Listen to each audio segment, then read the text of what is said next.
Hello Clash Nation, this is Jong Madaliday from Season 1 at ako'y nagbabalik sa The Clash 2025. So nung Season 1, umabot ako hanggang finals. Naglaban kami ni Golden. So naging first runner-up ako and then after that, nagkaroon ako ng show, Studio 7 and then AOS. Nung dumating yung pandemic, nag-decide ako na umuwi na muna sa probinsya. Nung nasa probinsya ako, may na-discover ako sa sarili ko na tinry ko lang. Challenge ko lang yung sarili ko na mag-build sa social media. Nagsimula ako, wala talaga nanonood sa akin. Hanggang sa dumating sa point na nag-upload ako sa Facebook, isang araw umabot ng 30 million. In 2 months, nagkaroon agad ako ng 1 million followers sa Facebook. And umabot ng, siguro after a year, umabot ng 5 million. Puntahan naman natin ang isa pa sa mga kaibigan ko rin, si Jong Madaliday. Kaya tara, punta natin siya. Jong! Uy, ka! Sige na! Actually, ayoko sumali. Kasi sabi ko, okay na ako dito eh. Kumikita ako kahit nasa bahay lang ako. And then, tinanong ko yung nanay ko. Sabi ko, Nay, what do you think? Nag-message sa akin naman. Sabi niya, go lang, matanda na ako. Gusto kita makita ulit sa TV.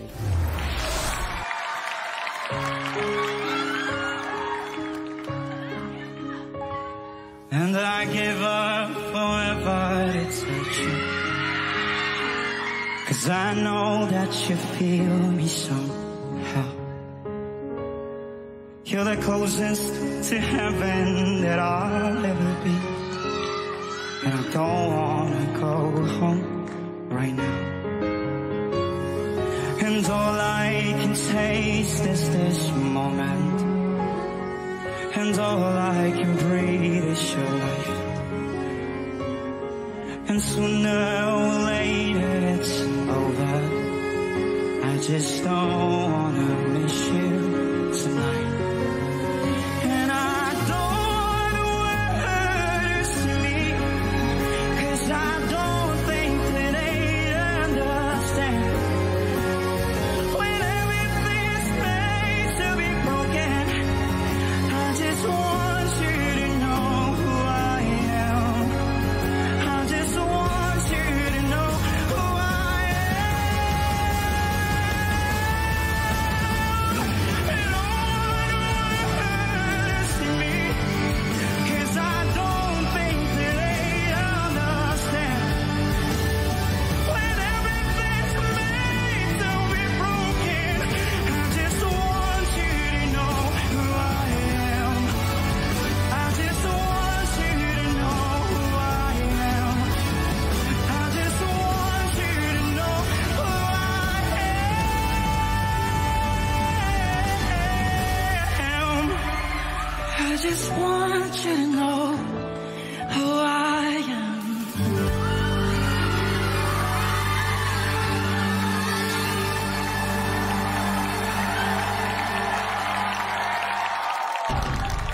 Jong!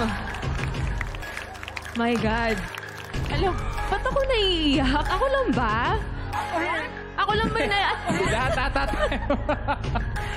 Nahiyak ako? Ba't ganun? Clash Battle. Oras na po para magbigay ng komento sa performance ni Jong. Pero kasalukuyan po silang umiiyak ngayon. Ikaw muna. Sige, ako na muna. Sige, iyak nyo na yan. Kami muna ni Jong. Jong, you know what? Welcome back. That was a very, very good welcome. Ngayon, you have grown up into a man who believes in himself and constantly showing the world na kung anumang challenges ang dumating sa buhay, kaya yung matalo sa paniniwala sa sarili at sa iyong talento. At pinakita mo yon tonight. Salamat, brother. Good to see you again. Hindi ko rin maipaliwanag ba't ako naiiyak tuwing nagpe-perform ka. Actually, nung season 1 pa lang, ganito na kaming dalawa. Siguro kasi yung background niya, fisherman siya, tapos lumaban siya sa buhay, tapos nandito na naman siya ulit, lumalaban ulit. Nung first niya, kasi nagkabulutong to, Kaya medyo hindi nakalaban. Alam mo yung taong lumalaban talaga sa buhay, nakikita mo yung sa kanta niya. Karamihan sa atin, o ako, kasi ako, breadwinner din ako ng family. So siguro nakaka-relate ako sa kanya, kaya medyo naiiyak ako. Pero welcome back, ang OG ng The Clash. Sobrang napaka-emotional ng performance mo. At talaga namang, hindi ka pa rin nagbabago, yung boses mo, ganun pa rin. Yung emosyon mo, ganun pa rin. Yung pagkakulot mo, ganun pa rin. Pero straight ang paniniwala ko. Paniniwala ko sa'yo. Sobra! Siguro lang kaya kami ay emosyonal. Kasi siguro, dala na rin ng tuwa na nandirito kayo at nag-meet tayo uli. At saka nga sa istorya ng buhay mo na nakita namin kung paano mo nabago ang buhay mo at ng iyong pamilya. Kasi somehow nasisilip-silip ko ang mga Instagram posts mo na nakikita ko na unti-unting nabubuo na yung bahay mo. Tapos, sa Korea, sino pa naman ang hindi matutuwa kapag merong kaming nakikitang progreso sa isang buhay ng isang tao na nakakilala namin. Sa'yo, Jong, yung performance mo ngayon, ganun pa rin na punong-puno pa rin ng emosyon. Kaya thank you very much for that performance. Thank you, Jong. And thank you, Clash Panel. Okay, ito na. Clash Battle. Sino ang huling Clash backer na pasok sa Top of the Clash? Okay. Ang aming desisyon ay mapupunta kay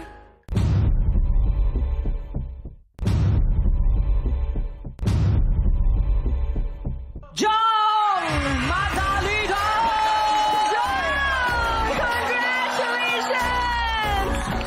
Jong, pasok ka na sa round 2! Actually, that song, Iris, talaga, it's dedicated to my tatay. Nawala siya na hindi kami bato. Pinasundan mo ngayon. I hope na happy ka sa performance ko. Para sa iyo. Thank you so much, Liana! I did my best naman po and somehow I'm